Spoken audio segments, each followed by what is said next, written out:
جیسے حدیث میں آتا ہے جب قتل عام ہوگا یہودیوں کا تو ایک درخت ایسا ہے کہ جو یہودیوں کا وفادار ہے اور وہ یہودیوں کو پناہ دے گا کہ آؤ چھپ جاؤ میرے پیچھے، غرقد۔ اور اسرائیل نے اپنے ہاں سب سے بڑی کلٹیویشن اسی درخت کی ہے، غرقد۔ وہ ہماری وہ پڑھتے ہیں، ریسرچ کرتے ہیں، ان کی بڑی تھنک ٹینکس ہے، غور و فکر کے بعد تو حضور کی یہ حدیث بھی کہ نیر عرب کو آئی ٹھنڈی ہوا جہاں سے، اور پاکستان اسلام کے نام پر وجود میں آیا۔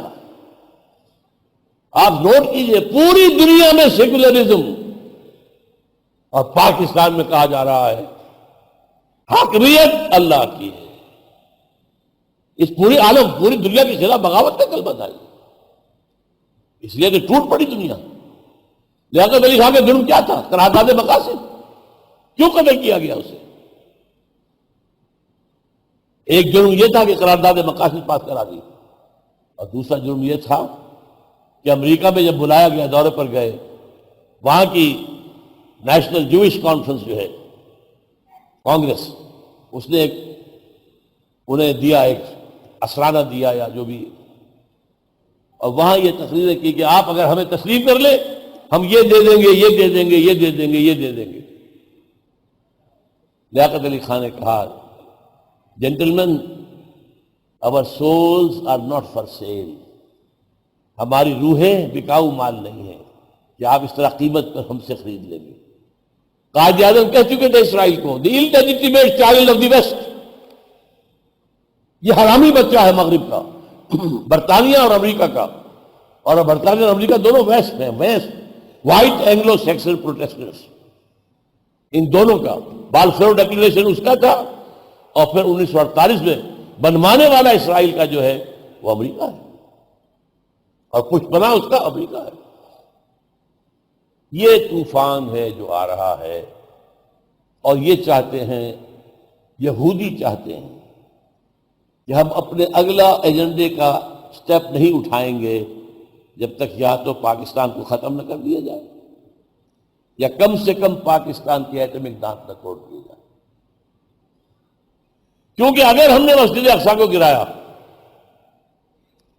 اور ہم نے قبۃ الصخرہ کو گرایا، یہ تصویر جو تقسیم ہوئی ہے جن لوگوں تک بھی پہنچی ہے وہ نوٹ کر دیں، قبۃ الصخرہ نمایاں ہے، اس میں مسجد اقصی کا جو گنبد ہے وہ بہت چھوٹا ہے، اور یہ قبۃ الصخرہ کیا ہے یہ بھی ویسے اس کے پیچھے لکھا ہوا تو ہے۔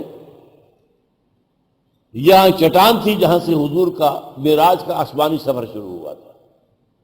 پہلے میدانی سفر تھا مکے سے بیت المقدس تک کا، پھر یہاں سے آسمانی سفر شروع ہوا۔ اس چٹان پر عبد الملک بن مروان جو بنو امیہ کا ایک خلیفہ تھا، اس نے یہ قبہ بنایا، یہ اس کا بنایا ہوا ہے۔ ابھی کوئی 40-50 سال پہلے اس پر سونے کی پتلی چڑھائی تھی شاہ حسین نے، اب مجھے یاد نہیں 30 من یا 30 ٹن سونا استعمال ہوا تھا اس میں، لیکن اسرائیلی اخبارات میں لکھا تھا یہ سونا ہمارے کام آئے گا جب ہم 3rd ٹیمپل بنائیں گے۔ ہم نے گرانا ہے اس کو، سونے کی پتلی اتر کے کہاں جائے گی، ہمارے پاس آئے گی۔ یہ صورتحال اس وقت، اب اس میں کرنا کیا ہے؟ صرف ایک حل ہے، صرف ایک حل ہے، صرف ایک حل ہے۔ کیوں؟ جو کچھ ہمارے ساتھ ہو رہی ہے کیا اللہ کے اذن کے بغیر ہو رہی ہے؟ بتائیے،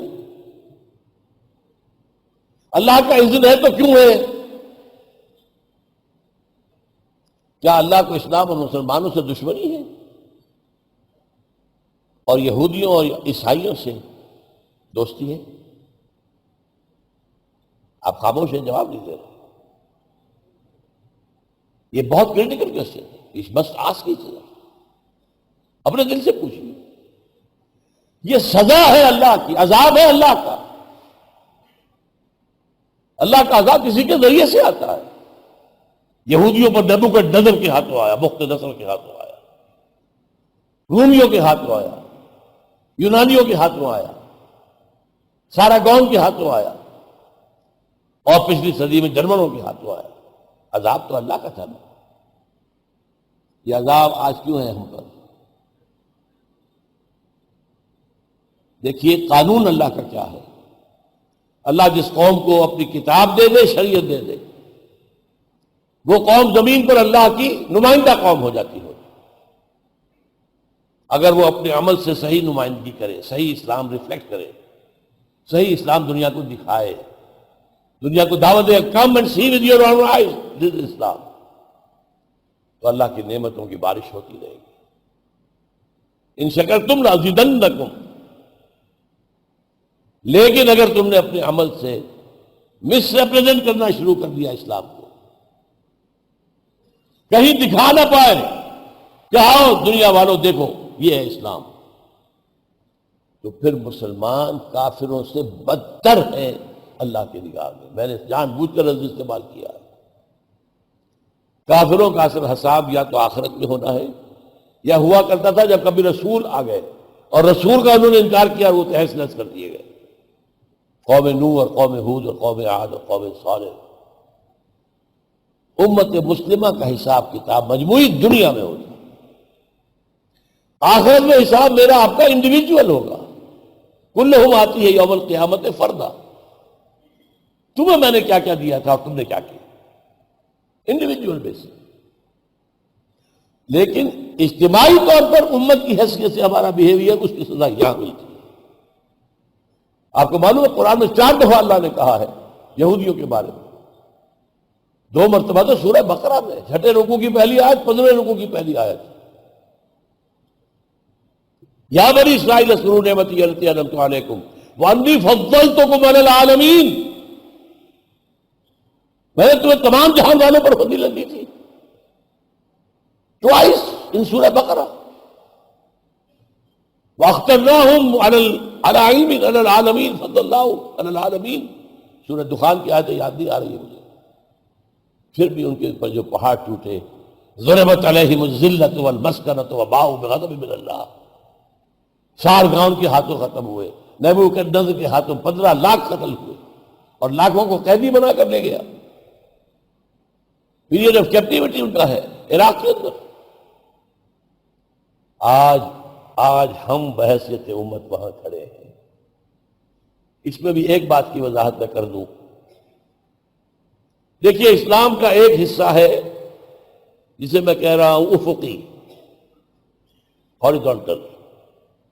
ایک حصہ ہے عمودی، ورٹیکل.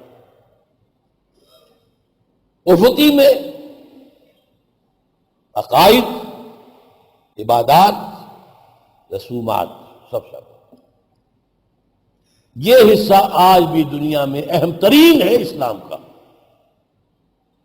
مانا جا رہا ہے کہ اسلام is the fastest growing religion of the world. پوری دنیا میں یہی بڑھ رہا ہے، اسی کے اندر آگے لوگ آ رہے ہیں. 30 لاکھ حاجی، 30 لاکھ بلکہ کہتے ہیں زیادہ ہو جاتے حج سے بھی رمضان مبارک کی عمرے میں.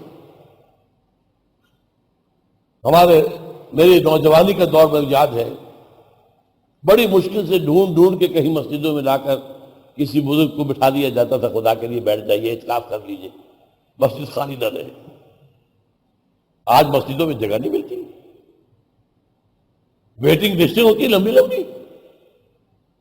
لاہور میں تو ایک صاحب ہے جنہوں نے 25,000 آدمیوں کا شہر اعتکاف آباد کر دیا. ایک بڑے گراؤنڈ کے اندر شہر آباد ہو گیا اعتکاف. وہ ہے یا نہیں ہے، صحیح ہے غلط، وہ دوسری بات ہے، وہ جانے. اور